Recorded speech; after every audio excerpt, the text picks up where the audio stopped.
what is comfortable for you. If you take Haritaki for the first time, you can maybe take half a teaspoon first and see the effect on your body, and then you slowly increase the amount of Haritaki you take every night.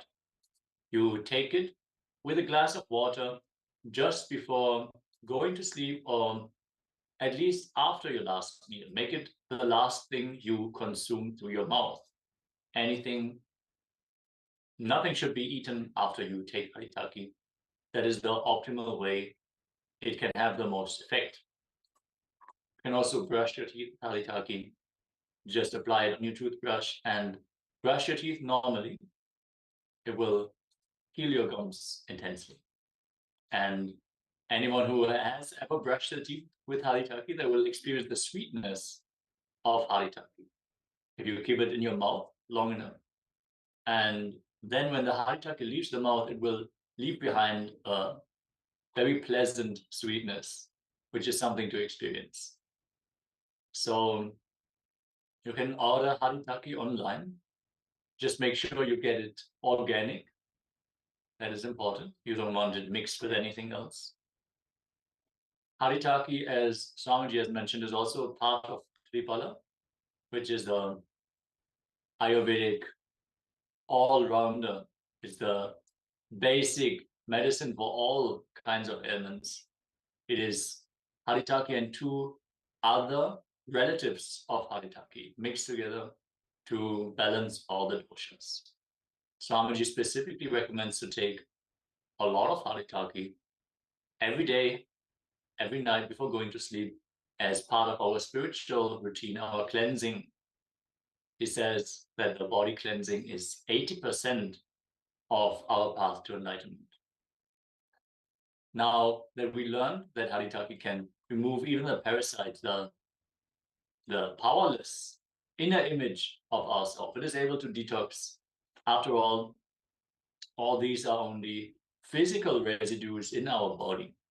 Even our synaptic connections, the pathways we create by thinking, by believing into certain ideas and ideologies, even those are just physical residues in our body.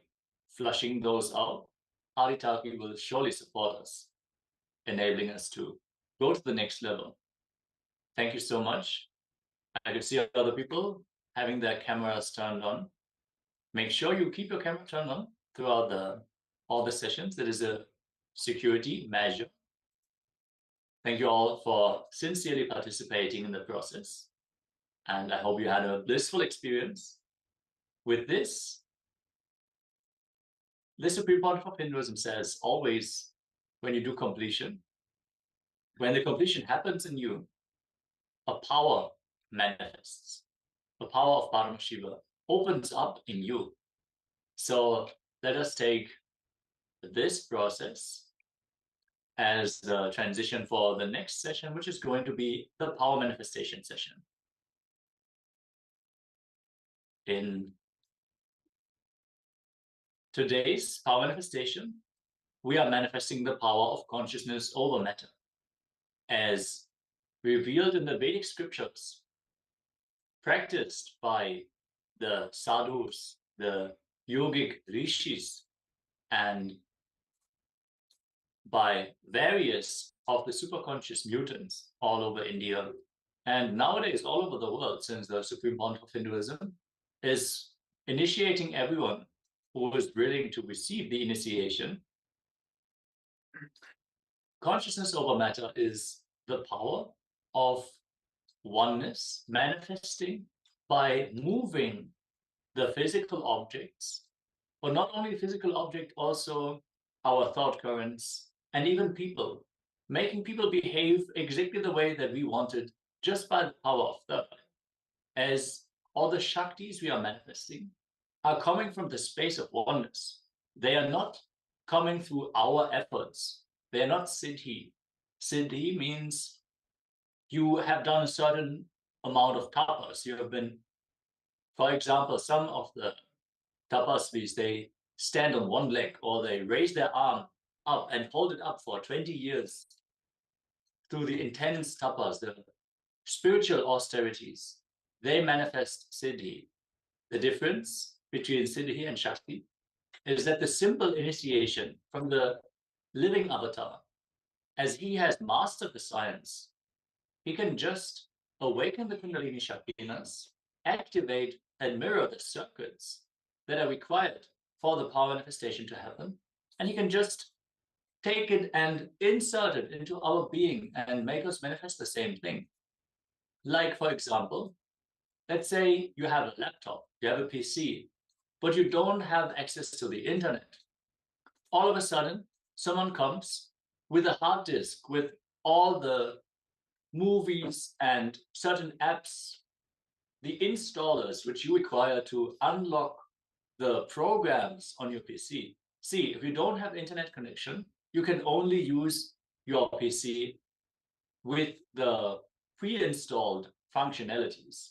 The moment you download an installer for an app, you increase the possibilities you can manifest through this device. Basically, Swamiji has mastered the sciences, he has the software, and he knows how to install it. He has the ability to awaken these energies in us.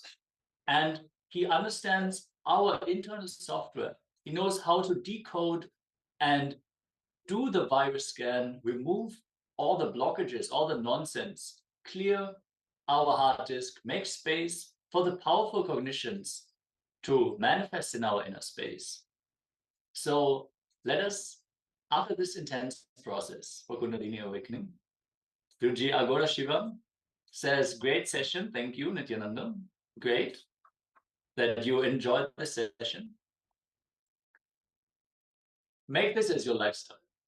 If you enjoy manifesting these intense, powerful experiences, and if you get the matured pleasures, as Swamiji says, if your taste gets matured, you start enjoying what is good for you. You start enjoying the food, which is healthy for your system. You start enjoying the entertainment, which leads you to manifest powerful cognitions. You start enjoying the lifestyle, which is going to make you manifest your highest possibilities and powers. So most important is to start enjoying and living the lifestyle from the intense bliss. It is a great blessing. All the possibilities, all the manifold experiences we can manifest in this life are such a blessing. Let us go to the next level by manifesting the powers of Paramashiva, asserting our highest identity and manifesting the powers that come along with it. Let us, before this power manifestation, first invoke Swamiji's presence by chanting the Satguru Mantra. Visualize Swamiji in your inner space. Close your eyes and sit straight with your head, neck, and spine in a straight line. The hands in Namaskara Mudra. Sweetly visualize Swamiji in your inner space. Enter into that bhava, that sweet feeling connection to the Guru. As we chant the Satguru Vandana. Nithyanandam Paramasukadam Kevalam Jnanamurtim Dvandvatitam Gaganasabhisham Tatvamasyadilakshyam Ekam Nityam Vimalamachalam Sarvadi Sakshi Bhutam Avatitam Vigunarahitam Sadgurum Tam Namami. Yes, now that we bow down and invoke Swamiji's presence, let us enter into the scripture reference for manifesting consciousness over matter. It is important to give the scripture reference so we can legitimize the science of the power manifestation through various media outlets and different oppositions. The false narrative is being created in the internet. So let us go beyond all that and see that this science has been there for thousands of years. The knowledge on how to awaken the third eye and the great benefits, they have been known to the Vedic society thousands of years ago. So let us read the scripture reference for manifesting consciousness over matter. Vachid vastuni vinyasya shanir drishtim nivartayet tam jnana chitta sahitam devi shunyalayo bhavet.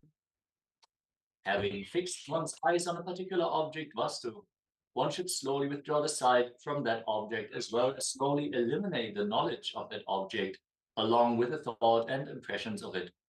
Then, O Devi, one abides in shunya, sa anya, the state where there is nothing other than this exists, which is the state of all-inclusiveness or infinity. With this Shastra Pramana from the Vijnana Bhairava Tantra, Karana 95, Sutra 120, where Paramashiva clearly describes that the oneness experience can just be manifested like that by withdrawing all the ideas or the perceptions that we have about the existence of the objects.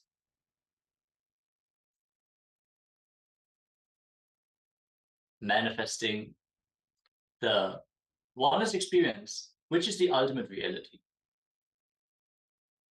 And as per the revelations of the Supreme Pontiff of Hinduism, oneness itself is enough to manifest all the powers of Paramashiva.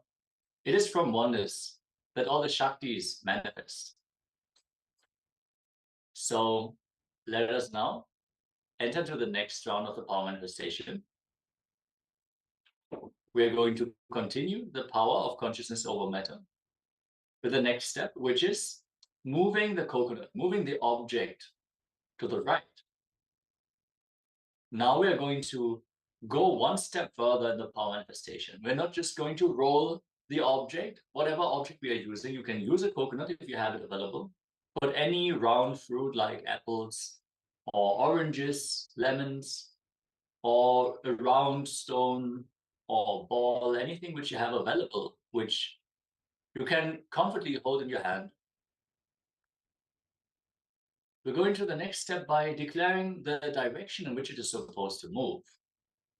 So from the manifestation of moving it, let's move on to the next level. Sit and cognize that you are indeed Paramashiva, manifesting through your body as the Supreme Pontiff of Hinduism, Swamiji, has already mastered this science. Connect to him in the space of oneness. Visualize Swamiji in your inner space. Cognize that there is a space where he and you exist in oneness, where there is no difference between you. Indeed, only Paramashiva exists. Internally chant the Mahavakya. Om Nithyananda Paramashivoham. Om Nithyananda Paramashivoham. Om Nithyananda Paramashivoham. Keep chanting the Mahavakya. Sit in the power, in the oneness space with Swamiji. Make sure you turn on your camera, place your hand on a solid surface, and keep the object in your hand and declare it to move to the right. Chant the Mahavakya. Feel the oneness and just move the object to the right by the force of your will. Paramashivoham. Om Nithyananda Paramashivoham. Om Nithyananda Paramashivoham. Om Nithyananda Paramashivoham. Om Nithyananda Paramashivoham. Om